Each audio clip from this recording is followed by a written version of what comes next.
Audio Jungle.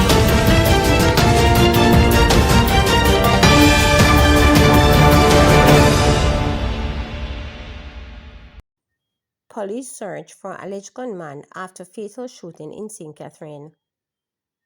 Police in the St. Catherine North Division are searching for a man who allegedly shot and killed an unidentified man in Greendale, Spanish Town on Monday. The victim is believed to be in his late 40s, approximately 6 feet 2 inches tall.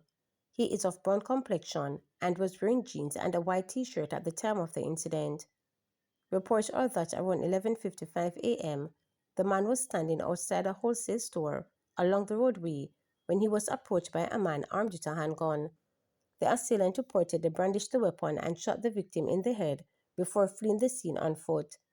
The police were alerted and the injured man was taken to the Spanish Town Hospital, where he was pronounced dead. The motive for the attack has not yet been established. Detectives from the Spanish Town Criminal Investigations Branch are investigating the incident.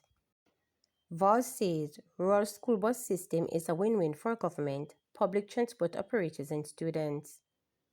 Transport Minister Daryl Voss says the rural school bus system is a win-win for the government, public transport operators and students. He made this statement during a press conference in Kingston.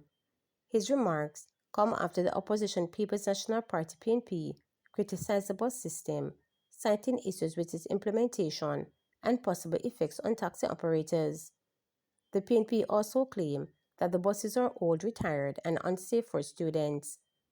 Yesterday morning, the opposition called on the government to be transparent about the condition, inspection history, and long-term viability of the buses imported to be used to transport students. At the press conference, Mr. Voss explained that vehicles in Kingston transport sector have an average age of 14 years and the buses being imported from the United States are 8 to 10 years old. Mr. Voss noted that since the introduction of the initiative, no public transport operator or association has made any complaint. Meanwhile, President of the Transport Operators Development Sustainable Services Stance, Hector Newman, says while the bus system looks like a win-win, it is not, as public transport operators will lose. The government is mindful of this to the public transport operators. We are partnering with them to allow for them to be able to earn maximum. The opposition is trying to put a divide between the transport operators and the government.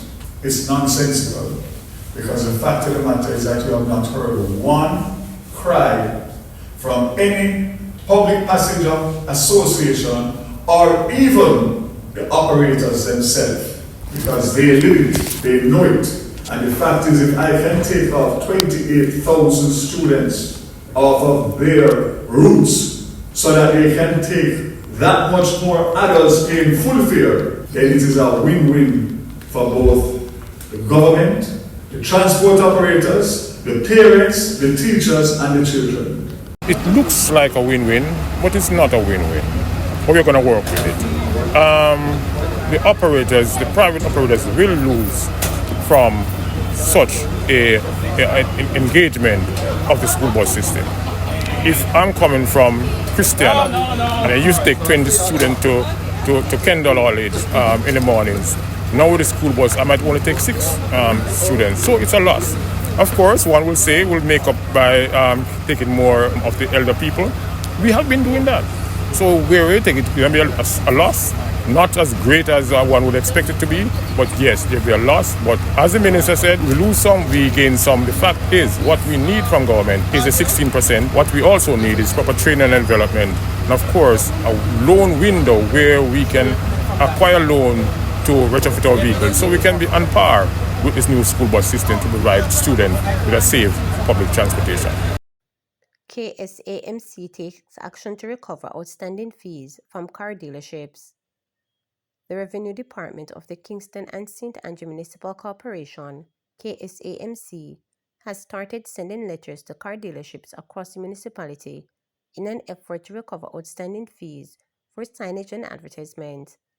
Addressing Tuesday's meeting of the KSAMC, Mayor of Kingston, Councillor Andrew Swaby, said 188 letters were printed for dispatch with billing applied retroactively for several years adding that this is in line with the legal framework for collection. So far, we have been able to deliver 89 of those letters, accounting for approximately $5.79 million in revenue bill. Invoices have already been issued to these dealerships, and our team is actively following up to encourage payment, the mayor noted. As of July 4, 2025, 15 businesses, roughly 11.4%, have made payments amounting to close to $800,000. We are also making efforts to track down businesses that have relocated. We want to ensure that they are held accountable for what is owed to the KSAMC, he added. He said the compliance unit will continue to pursue the outstanding amount to ensure full compliance. This exercise is not just about collecting money, it's about collecting well-needed resources which are required to fund operations to ensure that the municipality is managed in a way that it should. Part of the outstanding funds will be used to replace missing and damaged street lights across Kingston and St. Andrew, the mayor noted. He pointed out that these signs are critical as they help people to find their way, guide emergency services, and keep the road organized and safe.